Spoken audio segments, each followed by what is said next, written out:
Hello retro gamers, it's Marcel again from the STARFORCE PI development team, and I'm sorry I haven't posted the video sooner, but I've been very busy juggling my day job with my personal life and the STARFORCE PI project. So making a video and the lengthy process of editing the video afterwards wasn't on the table for a while. I did make a video, but it was an incoherent mess of nerdy ramblings, so I thought I'd do something a little bit more structured. So yes, it seems that our first endeavor with a Kickstarter campaign running from the 15th of November until the 13th of December 2015 didn't finish with us reaching the funding goal. But it did leave us with the impression that the STARFORCE PI could have a place in the video game console market.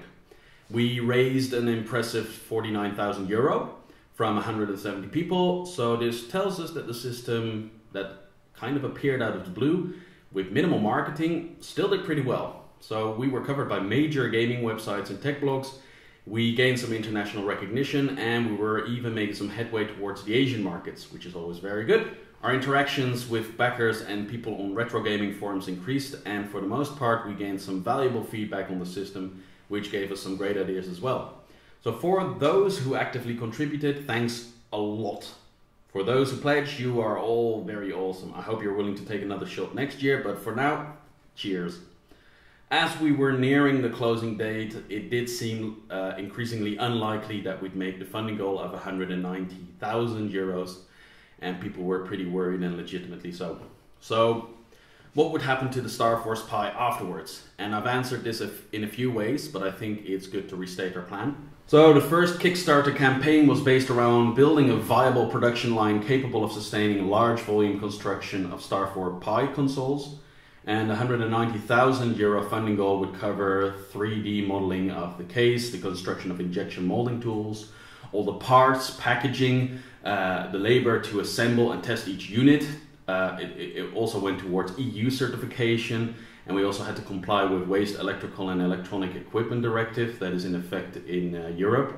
And we had to cover, of course, the 8% Kickstarter fee. So this would lead to the creation of around 950 STARFORCE PI's consoles, but it was also built the development and injection molding tools, which would reduce production costs immensely, eventually. And this increased our profit margin with each unit sold, which could be injected back into the project to cover Arcade Shield, PCB development and construction by Hartmut. And it was also to financially support active emulation packages that were going to support our platform. It would also go towards independent game development and the initiative to make SFP game cards, so you can play games as a cartridge-based gaming console, which is, I mean, it's cool. So if we would have sold about 2,000 units, for example, the per unit price would drop, but rather than knocking off €20 or something, you'd get an emulator suite optimized for the Raspberry Pi in the SFP on an SD card, and everyone would get a free game from NG Dev Team, which is a very impressive development team. So this would mean 2,000 people with a system capable of playing old school consoles like arcades, Mega Drives, Super Nintendos, Neo Geos. And they would also receive a brand new Neo Geo game, which has so far seen very limited release. In fact, if you go on eBay for NG Dev Teams, you can see how expensive these games are. So if you want this system to be a platform for new games, it would be important for us to put some money towards game developers. So one thing that's been raised a few times is the cost. €199 translated to about $220 or 145 British pounds. Why is it so expensive? So I made a small infographic that outlines the entire cost of the €199, but I'll deconstruct it for you here again. It's €120 for parts, so that's the Raspberry Pi, the Arcade Shield, the controls, all the internals, and the case itself.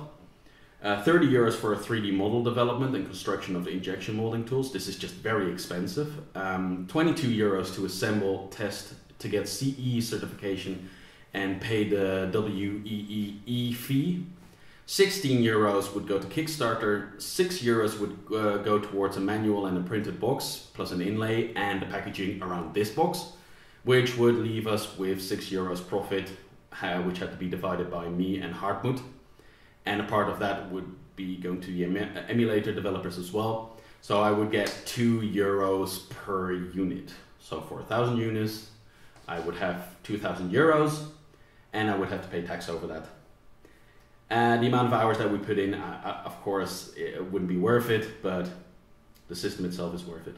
So this is not a get-rich-quick scheme. This is a legitimate attempt to make an awesome little console that is funded by you, based on an open architecture and a modular design which allows future upgrades and repairs. This thing will work longer than your current mobile phone, essentially.